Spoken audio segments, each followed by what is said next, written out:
Hello and welcome to Miniature Adventures. I'm Big Lee, and today I want to talk about finding time, making the most of a finite resource. So this week I'm back to answering subscribers' questions, and this is one that follows on rather neatly from last week's video about being very busy. So this week's question comes from William Johnson. Thank you very much for the question, and he says, how do you find time for wargaming, i.e. the actual tabletop battling? You obviously have a wife and a job and consequently limited time. Do you have a routine or a regular time to play? And how long can you keep playing before real life demands your attention? Now this is a subject I have touched on before, but always worth revisiting. It's a subject that I think we all struggle with at one time or another, so it's always worth having a little look about how we find time for our hobby. So my initial response when he originally posted this question was rather simple: an understanding wife and a flexible schedule. But obviously I can expand a little bit on that. I think the missus would definitely agree with me that there are worse hobbies to have in terms of money and time commitment than being married to a wargamer. And in return, I try to be as flexible as I can be with that time, so I can get lots done in the short spaces between, household chores. I get more done when I have longer periods of time that are available.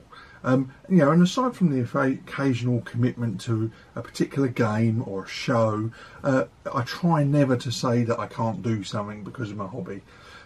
So July last year I actually did a video about wargamer spouses and how they were an underutilised resource, and how important they are to a successful hobby. And aside from being my best friend, my wife is my sounding board, my arbiter of impractical ideas, my financial backer. She's tolerant of my hobby workload. I spend a significant amount of my evenings and weekends up here in my operations room doing things related to my hobby. Now, her eyes may well glaze over when I start talking about my latest project, but she's never yet stopped me from enjoying my hobby.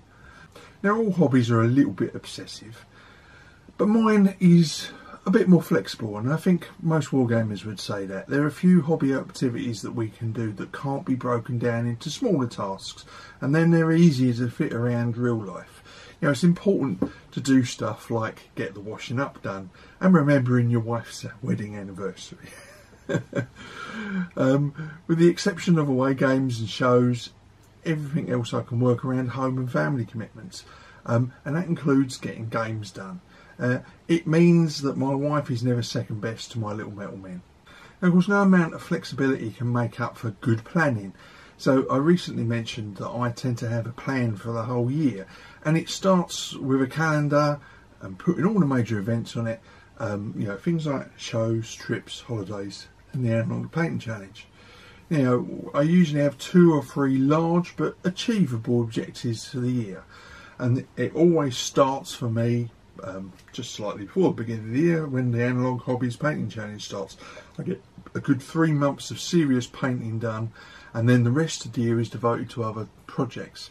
Now for me, the painting challenge is where I get, like I say, I get the bulk of my painting done, and then I'll usually have a couple of projects, a big demo game or a series of solo games planned for myself.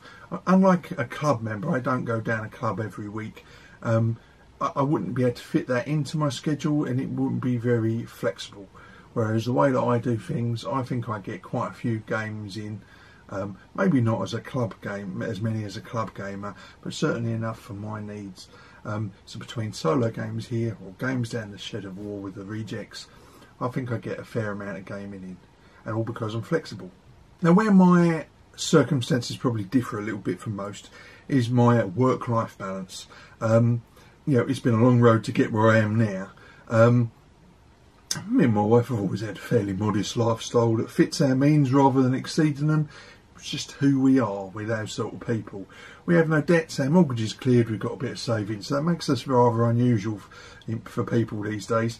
We've been able to reach a point where we can pull back a little bit from work before we reach retirement age. So I already only do 4 days a week work as it is, and my wife's about to cut back her hours as well, and we're a good 10-15 years away from our official retirement. and it means we're going to have more times for each other and for our hobbies. You know, life is far too short for normal social conventions, and certainly too short for more work. I won't be lying on my deathbed wishing I'd worked another shift or got another report written. You know, the rising cost of living obviously will test that philosophy over the next year or two, but I like to think that we're better situated than most to handle it. But going back to the original question, I think the fact is I don't get as much done as others. I'm just very methodical about what I do. I have a clear plan at looking ahead, and I tend to achieve the things that I've planned out for myself. I allow myself plenty of time to think through what I want to get done, to work out my priorities, avoid pitfalls, and actually achieve the goals that I want to do. Like I say, I don't attend a club, so I'm not gaming every week. But I game enough to keep me happy, along with all the other activities that I associate with my hobby, because my hobby is more than just wargaming. It's painting, it's making these videos, it's visiting museums and reading books and all the other activities that go towards that overall package that I class as my hobby. You know, and as with any plan, it never survives first contact with reality, so being prepared to adapt and change ideas is always important. But that leads me to this. What about you? How do you plan your projects and manage your time? You know, as always, I'd love to hear from you. Please join the conversation in the comments below or over my blog, Big Lee's Miniature Adventures. So if you enjoyed today's video, please like, subscribe and share. And if you want to keep up to date with my weekly content from this channel, please tap the bell notification icon.